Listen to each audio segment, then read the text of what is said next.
guys, welcome back to episode 32 of 5 Drinks for Midnight, the show where we bring the questions, guests bring the drinks, and we all try to wrap up before midnight, because we know if you're out drinking past midnight, can't film it. Today we're talking to Simo, the man behind Milroy, Soho, London. But before we do, hit the like button, hit the subscribe, hit all the buttons.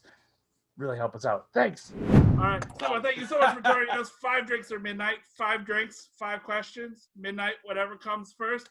Thank you so much for joining us. How you doing? Fucking great, mate. It's 8 p.m, dark outside in London. Sat in lockdown, part of dirt, but going well. Excellent. I'm surrounded by whiskey, so it's good. There you go. And whiskey helps keep the COVID away. So there you go. Exactly. Anything above 60% kills the virus. Yeah, that's right. Excellent. What's our first drink? First drink tonight. To be honest, this is what I always go for. Because a man that I've not had a beer in about 7 or 8 years. I pretty much drink whiskey. Sounds really poncy. Whiskey, champagne, tea. It's pretty much all I drink. So for me, like during the summertime, drinking straight whiskey in the 2 weeks of heat that we have in England, I literally just have the highballs. So blended whiskey, although I'm going to blend my own whiskey because I've got loads of these grams of door.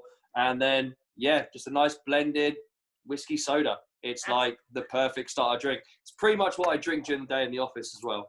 It's all right. If I worked for you, I would be fired in the first day because I am slow and I have a heavy hand. So I'd be a Those terrible paws barman. must be good then. All right. Hello? Yeah. It's my boy. Yeah. Right, yeah. So, I mean, I'm going to blend mine. So, we've got more like 16 because you need the meatiness. Lovely meatiness. Pour all that in there. I love a meatiness. What else have I got? Craig Anarchy. I've got 3 worm tubs there. Craig Anarchy, a little bit of back end, pineapple, bunner, because everyone loves the salty finish. There we go. Yeah, I'm just pouring drams in here. And a Klein leash, bit of that waxy note at the end. Everyone loves a waxy note at the end. Kind of tops off that oily, waxy note. And just a classic. There we go. Nice and easy. Perfect. I like a lot of whiskey to my ratio. All right, Sandra Van, man. Cheers. Don't know I got mine in a wine glass. So. When you work in a bar or when you've got only bars, my glassware at home is terrible. I have the Glencans, a wine glass, and that's about it. Yep. Well, again, anything works, right? As long as there's whiskey to be drank, it doesn't matter what glass. Exactly. As long as you can hold it in your hands, it's good. You can drink it. Excellent. Well, that gets us on to question 1. Go on, man. How does a guy that quit university, started a construction company, end up owner of Milroy's, but yet also a London cocktail empire?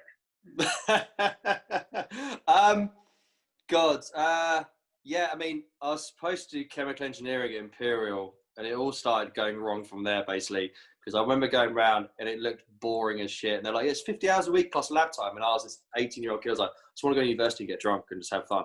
That's what university is all about. And then just did advertising for a laugh. Basically didn't go to any lectures. Used to pay people to sign me in, and just got the student loans and just went out and got absolutely hammered. And I got generations of builders in my family. So my dad, since I was 13 years old, put me on building sites, and so pretty much everything from carpentry to electrical work to plumbing to welding to everything I learned how to do from like a very young age. And so I fell back into construction, did loads of stuff around London, and I had this house in Shoreditch I was renting, and I used to do this illegal pop-up bar there called Lewis & Co. years ago, and it was in Shoreditch, the hipster area. This was 12 years ago now. 12 years ago. And it did. I just really loved it and just got into hospitality that way, and ended up wanting to own a bar. Ended up buying a restaurant in Soho through investment and bits and pieces. And Milroy's at the time, they used to supply me with my whiskey, but it wasn't owned by the Milroy's brothers. It was they sold in the late 90s. The guys started in the 60s. It was owned by a wine company, and it was kind of turning into a wine shop. And I was like, I mean, as much as I love wine, there's enough wine shops in London. and this like whiskey empire. This is where everybody started. Like Colin Dunn trained there, Doug McGyver, Skinner. These guys all like started training and learning about whiskey at Milroy's, and it was kind of breaking my heart. And so I just used to go into their back office and just get absolutely hammered.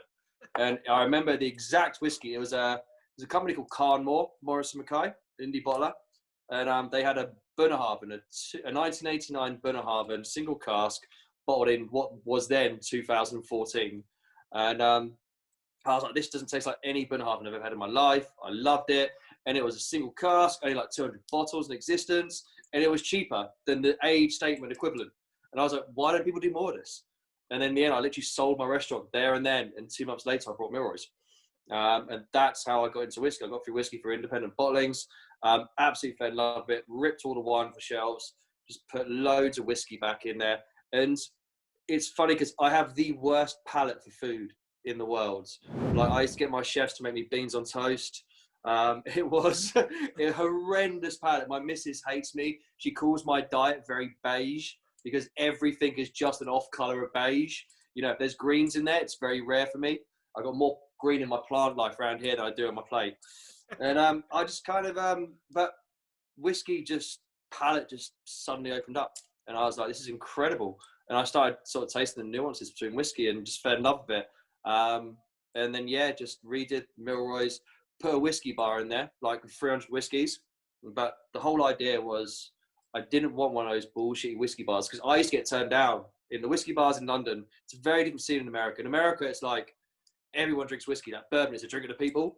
And Scotch is supposed to be, but the late 90s is all what I call the wingback wankers.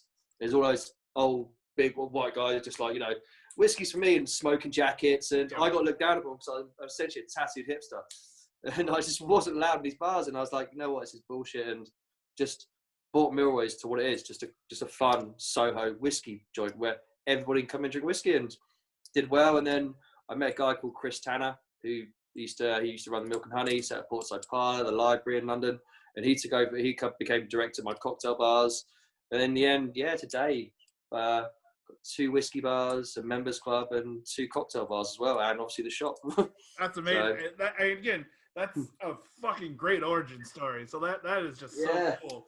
I fell backwards into it, I just fell backwards into whiskey. I just kind of fell in love with the liquid first.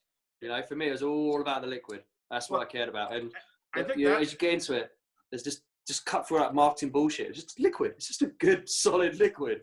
Absolutely. And I think that's the key. If you love the liquid, then the people will come. So like that, off of that, and two, I totally understand. There was a lot of bars I was turned away in London as well. And I was just like, what the hell? And I just, people you can't go into it and just enjoy. I mean, one of the greatest things I've had was, I remember going to a bar and it was, it's the ratio of men to women in our bar is very high. Like there's a lot of women that drink in the bar, and we have our own women's whiskey night, and it was kind of looking at them. I was talking to them and then they all love whiskey, but I never saw them in any of whiskey bars. And they're like, we can only really come here because you guys are actually just nice and you're normal. And everyone behind the bar is dressed like me. We don't allow shirts, and behind the bartenders aren't allowed to wear shirts. The bar's very thin, and we got in Soho, there's 300 whiskeys in the bar with no menu. Like the bar, we have to know every single whiskey off by heart, by taste profile. And it changes. There's about 500 whiskeys that go through there every single month. There's 1,200 in Spitalfields as well. We have to know every single one. And you just kind of talk to people normally and just tell them how much you love the liquid. Yeah. And people really got on board with it. And it's a lot of people tell me from about the old days, it was akin to what the Milroy brothers did back in the day, where if you come in, you have a glass of whiskey and just try it. That's amazing. Man. Just cut through all that rubbish. Yeah. Again, just have a nice sipper and enjoy your evening, and not have to worry about being super pretentious. And it's whiskey's a conversation. It's like what we're doing now. Colin Dunn told me the greatest thing is whiskey's a conversation. And is it true that John Milroy wrote you a letter thanking you? Yeah, John Jack. So we still write letters to each other. He's about 86 now. He's died 3 times, come back to life. He's died a few years ago. But Jack, we still write letters to each other. We very old school. I love the bloke, and literally headed paper. We send letters to each other every couple of months. He keeps track of all the press that we're doing as well. And the Dram house, which is the members club, is actually I've got it. It looks like that one. Yep. So there's the Dram House. I've got all my bars tattooed on me somewhere. Awesome. So that's the Dram House members bar there, and it was set up after because they had a pop-up bar called the Dram House. They used to go around Japan. They were one of the first guys to bring single malt to Asia in Japan. They did a big tour in Japan in like the 70s and 80s. They brought it over there, and so we named after him. And if you go into the members club, all up the walls are all their sort of press clippings over like the 40 years. Like it's mad. Like when they first opened the shop in '64, bottlings they did for the Prime Minister. They've got stuff like, I remember when they first made their load of money, they both brought a Rolls Royce each, and one has Dram 1 on the back, and the other one has Dram 2 on the back. They brought a plane. No idea how to fly it, but they brought a plane just because they made loads of these guys were like, we made a shitload of money because back then no one was shipping whiskies. They had to go up to Scotland because single malts had been around since the late 50s, early 60s. Only commercially sold. It was all blends before that. Commercially, this stuff's not been around for 60, 70 odd years. Damn, that's amazing. Well, that's question 1. See, super easy. And my goal in life is to get as many people into whiskey as possible. Should we move on to drink 2, question 2? Yes. What are we going with? What are we going next? Yes, this one. Yeah. So this is backwards for some strange reason. He's looking in the mirror later. It's fine on my end. So. Oh, is it fine your end? Is that true? Yeah. I've been looking at this the whole time, like backwards for me. I've looked said sorry, and I told everyone in my taste like, sorry, it's backwards. Look at the other way. Now I wonder, well, there's funny looks coming out. I was like, it's not. I was like, it is. I'm staring at the screen. I love Glenfarclas. Gods, yeah. I mean, George Grant, that man can drink. George and his dad John, these guys, I've been out with them a few times, but I remember last time I was up at the distillery. John has a house in the distillery, and I was to the guys from Paul Roger, and about 5 of us there, a couple of guys from the Connaughts and stuff like that, and we went out for lunch in the back garden, and I think after 3 magnums of champagne, 2 normal bottles of champagne, a bottle of Armagnac, a half bottle of cognac, and then we went out for dinner. And that was like 7 of us. It was these guys, they are boozy men, man. I love it. Proper drinkers. Yeah. All right. Well, cheers. Slan Javan. There it goes there. 99.99% of all their casks are in Oloroso. It's good. They are the Oloroso kings of Scotland. It's so good. That is damn good. All right. So question 2. So a lot of your bottles that you have in the bar and also in the shop have Milroy's attached to the name. You guys handpick a lot of bottles. How does that work? Do you do a lot of traveling, or do like brands come to you, or how does that work to get your name? We do like 2 sort of styles. We got like what I call red label. Essentially, it's their brand and it's got exclusive bottling for us. And I think the JJ Corey as well is one of them as well. Yep. And we did a Chichiboo. This is actually my Chichiboo, but someone else's Chichiboo. And that's what we call. So what we'll do is they normally fly us up distilleries. We're fortunate enough because we're literally, especially North, we are down the road from Scotland and flights cheap. So we get a lot of trips up to Scotland. Very fortunate enough to, and we go around these distilleries, and if we like a few casks, we'll go and then we'll do bottling with them.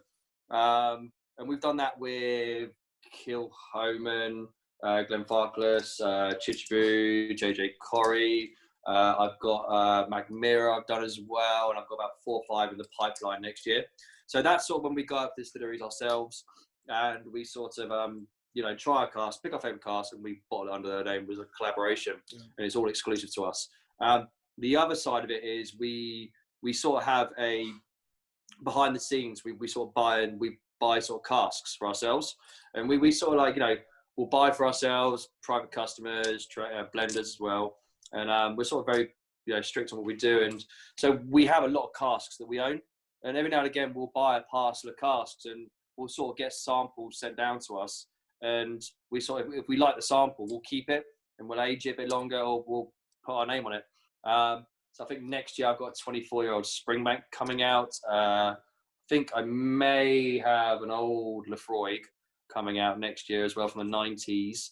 I've got what else? I've got Aberfeldy coming out next year, I think, as well.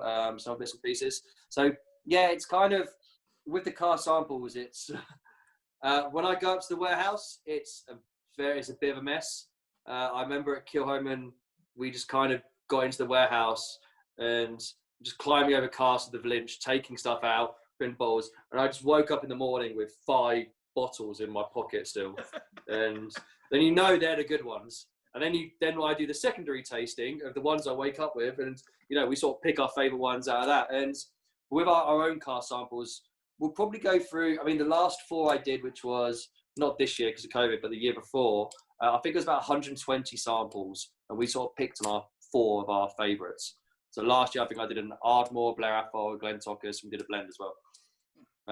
So it's kind of, it's a long process of just tasting and stuff. And to be honest, the whole, I'm a big fan. I put water in my whiskey when we're tasting.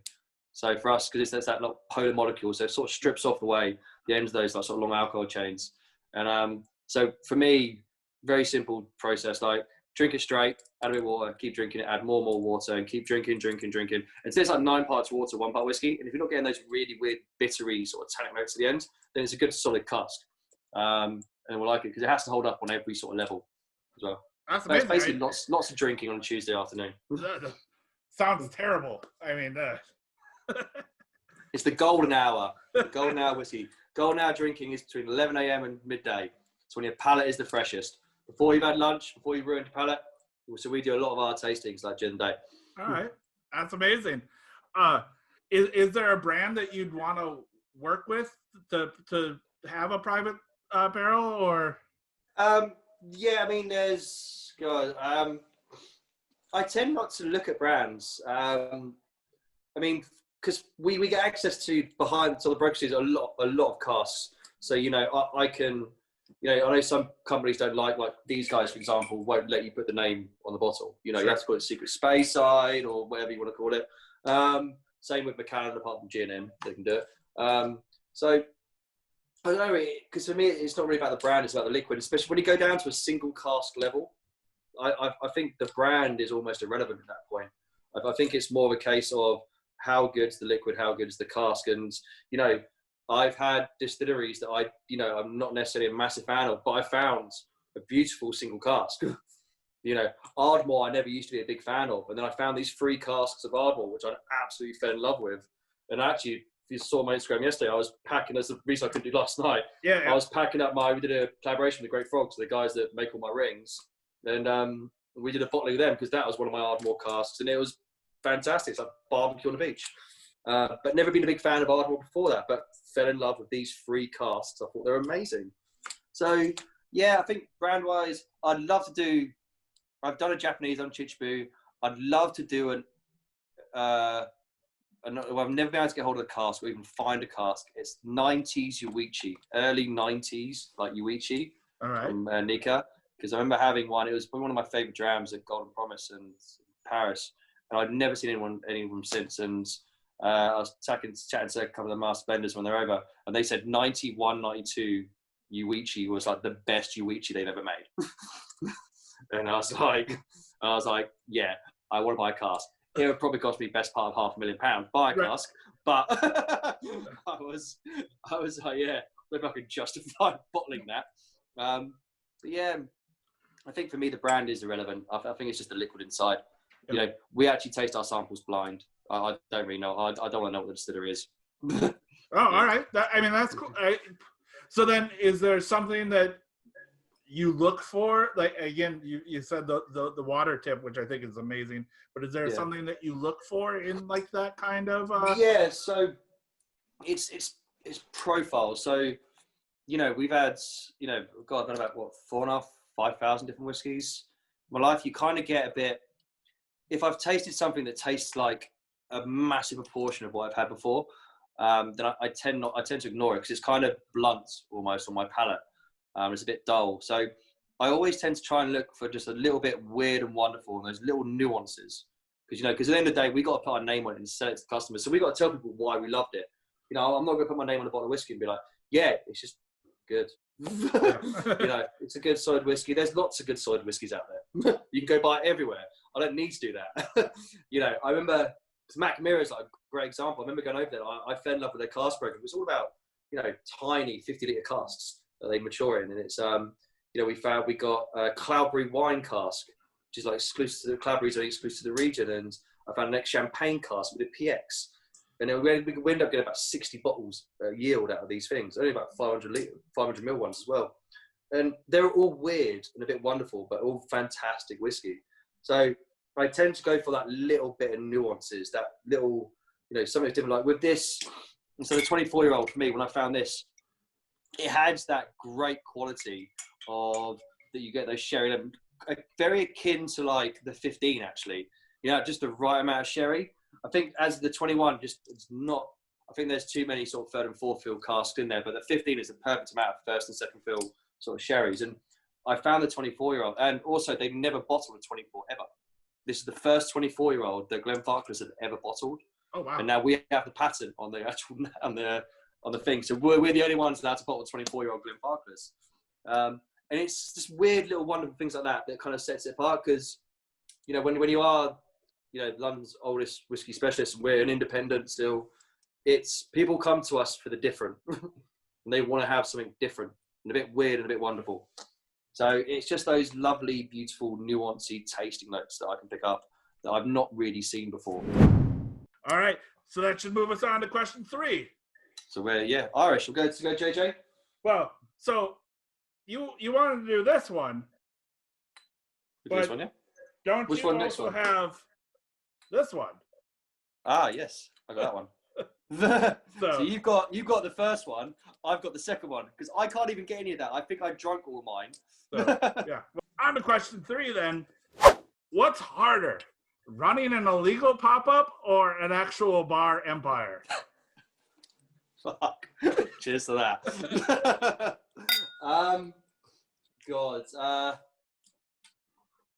A real life legitimate bar empire is a lot harder to run. The illegal days, when you're doing my illegal bar days, it was easy because it was cash, and it was cash. You took it, you put it in your pocket. That was it. Tax man never knew anything. It was fantastic. There's a lot more forms to fill out when you've got your own bar. It's the illegal bar scene. It was just good fun. And we actually did it. It was in time when Shoreditch it was at that turning point where you call it the Bridge and Tunnel crowd, I think, over there. We call it the Essex crowd over here. They were flooding into East London when it started getting very popular, and a lot of the bars you couldn't go out to. It's like on a Saturday night in, Saturday night Lower East Sides, if you're trying to go out there, or the Vidge, it's just full of idiots on a Saturday night. And Shoreditch was coming that way. And so we set up this illegal bar, and you're only allowed in the bar if you lived in and around the area of Shoreditch in East London. So you had to prove, just with anything, like bill the lot, and that's where you're allowed in. So that's a bar. And it was good fun because you created this sense of community within a bar. Milroy's does the same thing, just on a bigger scale. Like, we just created this whiskey community, and it's a lot more fulfilling owning a real life legal bar. A lot harder because I've got accounts, I have investors I got answers to, but they, luckily, things have gone from, when we started 5 years ago, just gone from better to better to better. So, but it's a lot. I mean, my missus, I love her. I have no idea why she's still with me. I have no idea why she puts up with me. When a normal day for me is 12 hours, it's 9 till 9, 10. I get home, kiss her on the cheek, have whatever's left over in food, I go to bed. Where it's very seeing, we see each other on weekends only, and we live with each other. So but doing the real bar, it's when you do it and you do it right. If you look, not all those soulless, shitty bars that are just churning money. My dad always taught me something good. If you love what you do, the money will come, so you don't have to worry about it. And, so I put all my time and effort into creating just a great space for whiskey. And, I will doubt we've worked hard. My team are fantastic. My staff retention rate's 95%. The people that work there were since the beginning. I think we've only over the years lost about 4 or 5 members of staff in 5 years. It's a tiny amount. And with a team of now, we've got a team of 25, across all sides. So I'm very lucky to have this good team and just have this fantastic community of whiskey created, which is it's a wonderful thing to get up in the morning and just go to that, and So for that will, it gives me such great pleasure doing that. So yeah, it's so much harder than a legal bar, so much more sort of like worth it, I love Milroy's. It's one of the greatest things I've ever achieved in my life, and like this, to be honest, the staff are the ones that make my life better. Like the people I get to work with every day, they make my life better, and the customers as well. We're very fortunate that my whiskey bar just serves whiskey, so all we get is whiskey lovers in there. My cocktail bar just does bang cocktails. It's hidden away from the street, so all we get is cocktail lovers in there. So we're very lucky. We just get the lovers of booze, and we don't get that shitty crowd. Yeah. But so my staff make my life a million times better, and I've learned over the years. The first year at Milroy's, it was so hard because I did everything. I wanted to do everything. I was doing 19-hour days, 6 days a week. I was doing everything, and I realised after a while that, hold on a minute, it's shit like this. So I just trusted in my team, and I got Eddie in, Chris, Jack, Katie, and I got some Jolly and some fantastic people in, and then they just made my life 10 times better, and I actually got to enjoy the business a bit more. Excellent.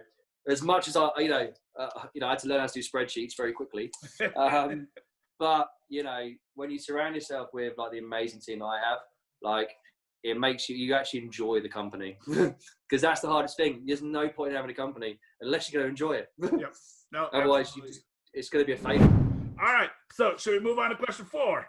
Yes. What are we drinking? I've got Chichabu. This is a single cask. This is the specialty drinks one, actually, ex-Hanyu cask. There's certain colours of whiskies from certain regions that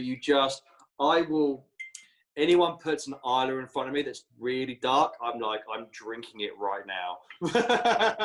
Same with like Japanese whiskies, those dark Japanese, those old like Karazawas, and like, oh God, they're great. I love this. This ex-Hanyu, now this man, Ichiru, he knew what he was doing. Very good guy. Big fan. Right. Wow. This is a fuck yeah whiskey. Yeah, agreed. Well, cheers, my friend. Slash Ram.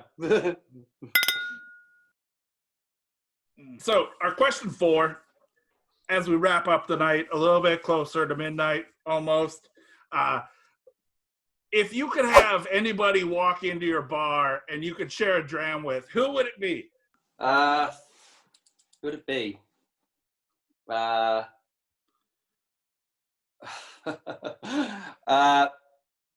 Freddie Mercury.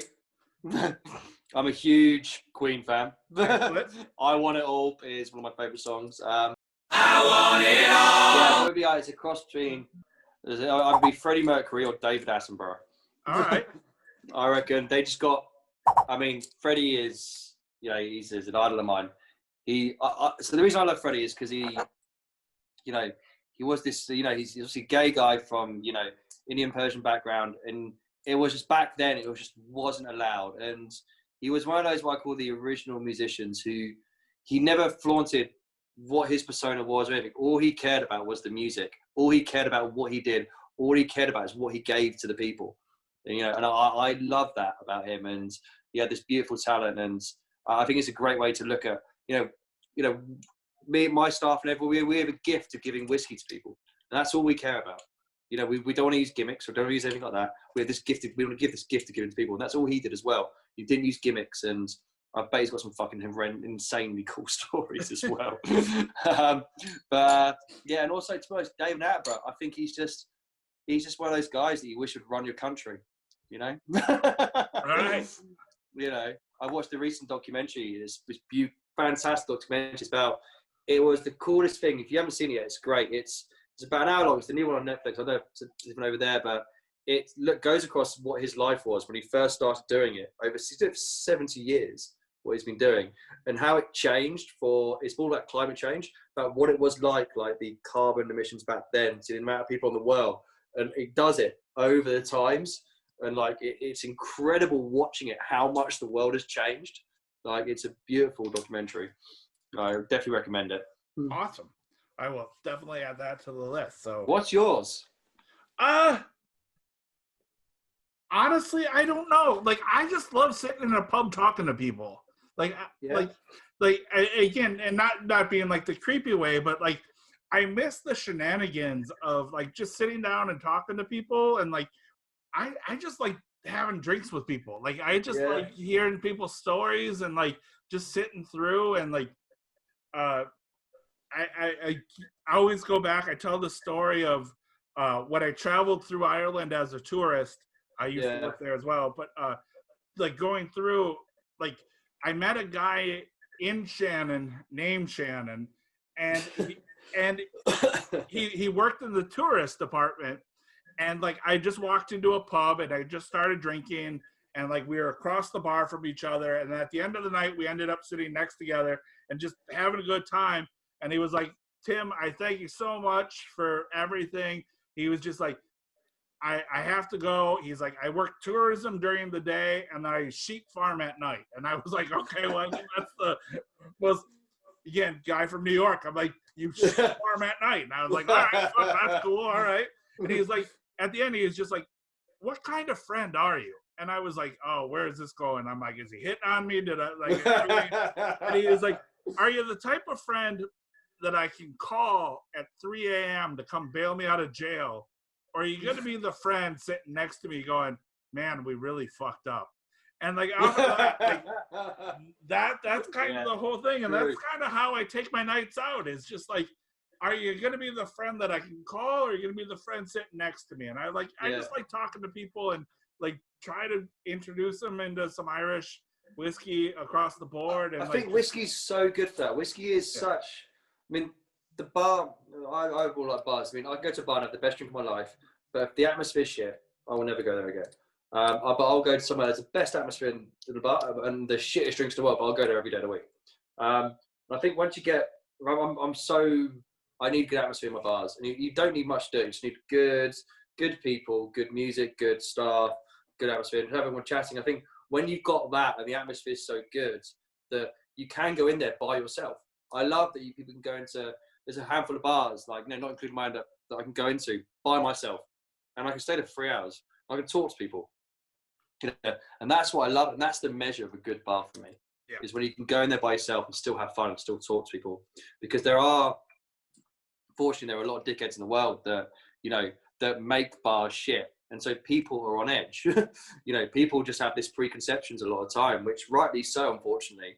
But, I love these bars where they're just full of good people, and you can go talk to good people and you can just relax. It's fantastic, All right. So should we move on to our fifth and final drink? Question. It's actually Kill Home. One of the only bottles I've got left this stuff. It's Kill Home. So that bottle there is essentially, so we did our own vatting of it. So it's very similar, but I put 95% bourbon, 5% sherry cask, which I picked, and we did a vatting of it. Macchia Bay it's one of my favourite whiskies under, well, I don't know what price it is there. It's about £40 here. I don't know what it is over there. About the same, yeah. Yeah. It's one of my favourite whiskies around that price point. When Ireland was going a bit too expensive, and it was a bit annoying, and up jumped this. I mean, that's the first new distillery on Ireland in 125 years when it came out. And it was, and I went up to distillery. We've done about 3 or 4 single casks of them. This is my first Macchia Bay vatting that I did, and absolutely fell in love with it. But they're a small family-owned distillery in Scotland and Ireland. It was, story's great, how they nearly burned down the kiln one night, just because they were watching the rugby. But yeah, I love Kill Home. It's that fresh hay smoke Isla, not as heavy as the lagers and the Ardbeg, but I love it. Slange around, man. It's one of those proper decent breakfast drams. If you want a little kick on the breakfast dram, you've had a bit of a tough night before. It's a great breakfast dram. What do they call that? The shulk? The shulk. Is that the kick in the head of the breakfast we call it head. Yeah, the shulk, and we call it head dog as well. I think you guys call it head dog. Yeah, the shulk. Yeah. I call it breakfast. Technically, it's made from cereal, so. It's all good. Yeah. All right, so on to question 5, which is our last question of the night. Not even midnight. You can flip it, you can spin it, but it all comes down to what the Whiskey Wednesday coin says.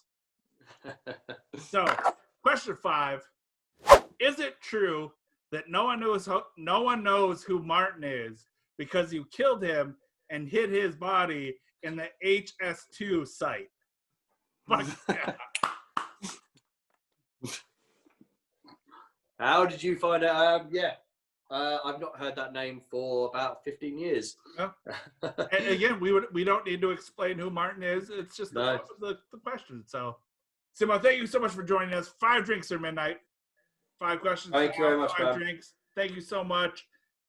Until we can drink in person, stay safe. Post-COVID, across the Atlantic, see you across the pond. Stay healthy, my friend. You too, Cheers. man.